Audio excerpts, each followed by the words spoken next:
गोकुल में दिन प्रतिदिन जो है राक्षसों का आना जाना लग गया।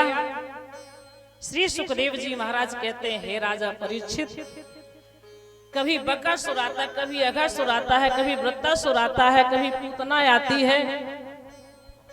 ऐसे जब नाना प्रकार के राक्षस आकर के हमारे केशों को, हमारे प्रभु को मारने का प्रयास करने लगे, तो सब नंद उपनंद जितने ग्वाल वाल हैं, बूढ़े बुजुर्ग हैं, आपस में एक दिन मीटिंग बुलाई और कहा कि क्या करें। जब से हमारे लाला का जन्म हुआ तब से हमारे गोकुल में एक न एक विपत्तियां आ रही हैं। हमारा लाला हर बार जो है मृत्यु से बच रहा है, कहीं ऐसा ना हो कि हमारे लाला की मृत्यु हो जाए। इतने राक्षस आ रहे हैं, हम आपको ऐसा करना चाहिए, अपना एक गोकुल धाम छोड़ देना चाहिए और वृंदावन में पहुंचना चाहिए।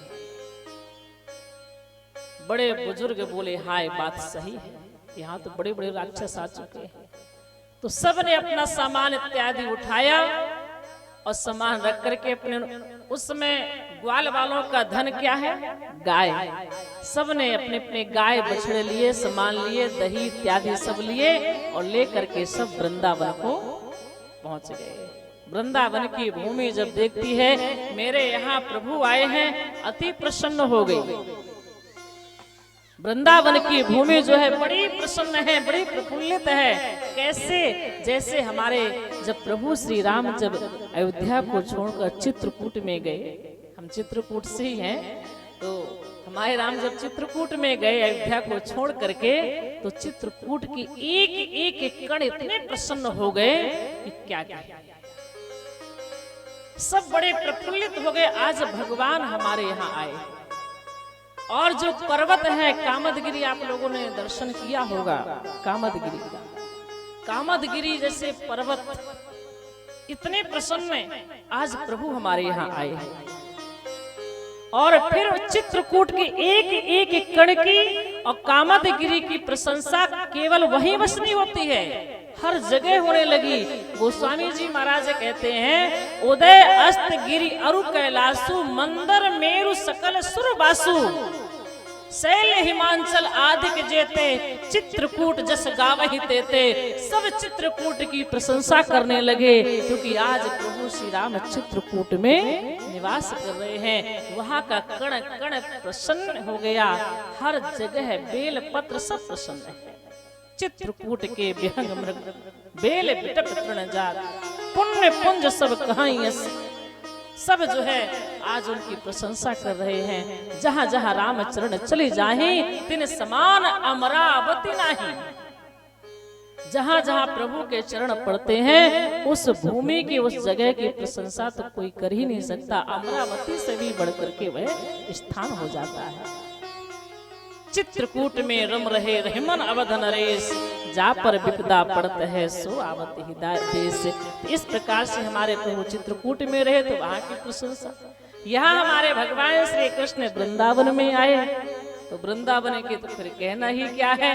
वहाँ के एक जो है पेड़ पौधे, वहाँ के पशु पक्षी, वहाँ का एक कण भगवान के आगमन पर इतना प्रसन्न है, इतना खुश है।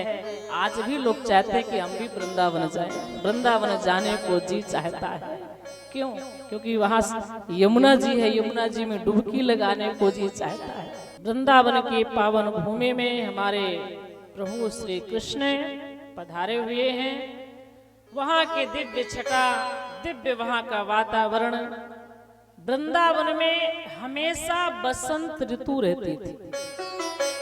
जो ऋतु है उन सब ऋतुओं का श्रृंगार वसंत ऋतु है, और बसंत ऋतु हमेशा वृंदावन में रहती थी।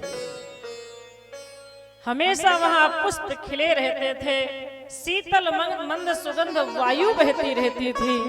वहाँ का दिव्य वातावरण, वहीं पर हमारे भगवान श्री कृष्ण पहली बार बछड़ा चराने के लिए जाते हैं। जब छोटे थे तो बछड़ा चराने जाते हैं, और फिर वहां पर उन्होंने अनेक राक्षसों का उद्धार करके, ब्रह्मा जी के मोह को समाप्त करके, कालिया नाग के अभिमान को मिटा करके, और उससे कहा कि तुम ये हमारा जमुना का क्षेत्र छोड़ करके भाग जाओ।